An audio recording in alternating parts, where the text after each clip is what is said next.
안녕하세요. 그런줄이나입니다. 킷배싱 한 거죠? 이게 마신앤크리거 오스카 나왔을 때 요거 갖고 뭐 할까 고민하다가 애플 마우스 가지고 크기가 얼추 비슷하더라고. 그래서 kit배싱 한번 해봤지. 이 연상하는 게 중요한 것 같아요.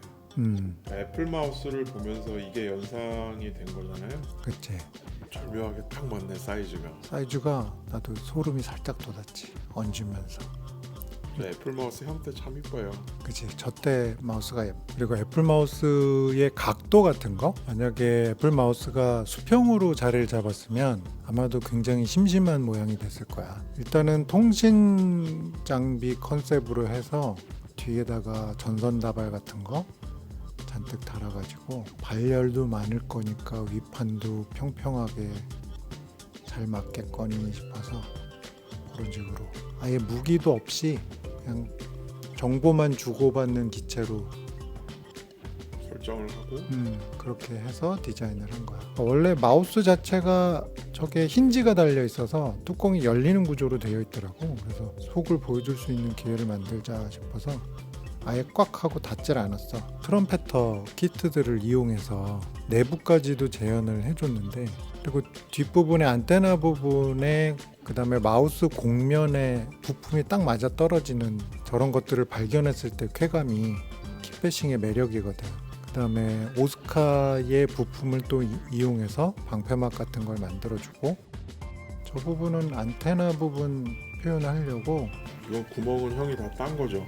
그치. 여기가 볼록볼록 양쪽으로 대칭으로 나와 있는데 구멍 뚫어서 기다란 안테나 넣으면 예쁘겠다 싶어서. 어떻게 뚫은 거예요 이거? 저거 그냥 드릴로 구멍 하나씩 뚫은 다음에 줄로 조금씩 넓혀가면서 만들었지. 언제나 서페샷은 참 아름다운 것 같아. 윗부분도 마우스의 흔적을 감추려는 것보다도 그냥 심심해서, 윗부분이 너무 심심한 곡선으로만 되어 있으니까 이런 식으로 라인을 넣어줘서 구조적으로 조금 더 보완을 해준 거지. 보기에 덜 밋밋해 보이게. 그치. 고민하는 부분들이 뭐냐면 부품들이 맞아 떨어질 때에 공간이 생기는 거.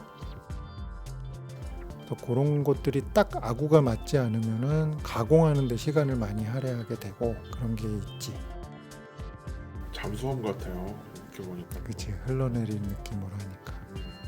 이때부터 대부분 저 아크릴 칼라를 조금씩 쓰게 돼서 이전에 하던 마신앤크리거랑 요맘때부터 했던 컬러감이 많이 바뀌었어.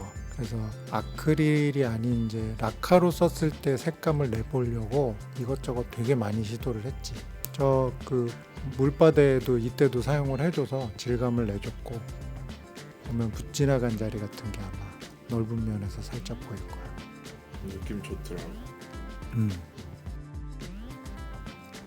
군데군데 갈색도 넣어주고 다른 톤 넣어주고, 그 다음에 웨더링, 이게 오스카가 전반적으로 덩어리가 크니까 심심하잖아.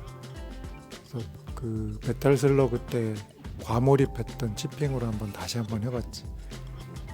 저 숫자 2번은 요게 2016년 그때였으니까 그 둘째 녀석 태어났을 때를 기념해서 숫자 2를 또 써놓은 거.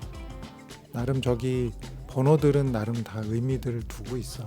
처음에는 요게 호버 스타일이라서 점프를 쫙 시작하거나 회전을 할 때 갈대가 확 옆으로 쏠리는 거를 표현을 했는데, 갈대를 조금 더 넣으려고도 했지만 저게 그 일본 갖고 가기가 어려운 박스 크기가 돼서 저 계획은 접어버렸지. 완성하고 또 나름 과하게 웨더링이 되긴 했지만. 옆모습이 이뻐요. 그치. 마우스랑 크기가 되게 절묘하게 잘 맞아서 오늘도 또 이렇게 갑자기 또 마무리를 짓게 되겠네. 구독, 좋아요, 그리고 또 알람 설정. 한번 눌러야 돼. 이번엔 알람 설정 얘기해요. 알람 설정 꼭 해주세요. 안녕.